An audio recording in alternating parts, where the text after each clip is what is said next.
Welcome back. My name is Roman, and in this video we are continuing on the principles of social work.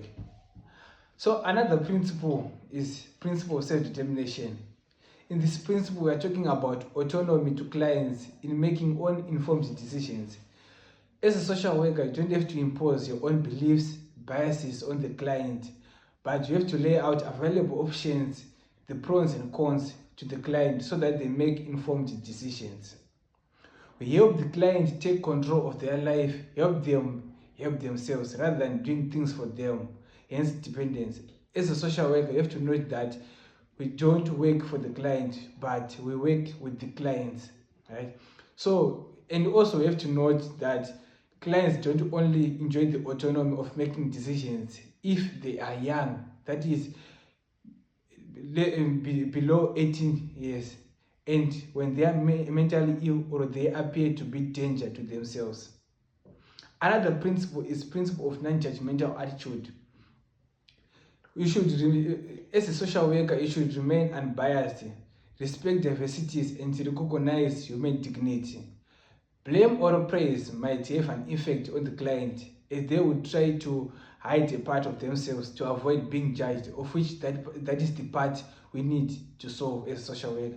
So, a client, if he thinks that he can be judged or he can be praised on the certain actions or certain behaviors, they will try to hide that part so that people don't blame them or don't judge them. So, as a social worker, you don't have to judge, but you have to accept them as they are and work with them as they are.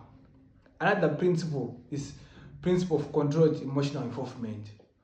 This principle is about over-identification with the client's emotions, hinders workers' objectivity, and usually leads to burnout and poor decisions.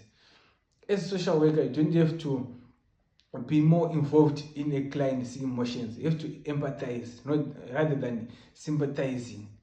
Helps workers. This principle helps the worker to respond appropriately to the emotions of the client. Imagine a client telling a worker that she was abused or she was raped, and then they both start crying. How is the worker going to help the client? It hinders their way of thinking in the way of helping. Hence, you don't have to be more involved in the emotions. You have to only sympathize. Another principle is principle of expression of feelings. Emotional intelligence by workers is important, which helps to recognize the client's needs to freely express their feelings. The worker should also be careful on how he or she acts or hold themselves in front of the clients.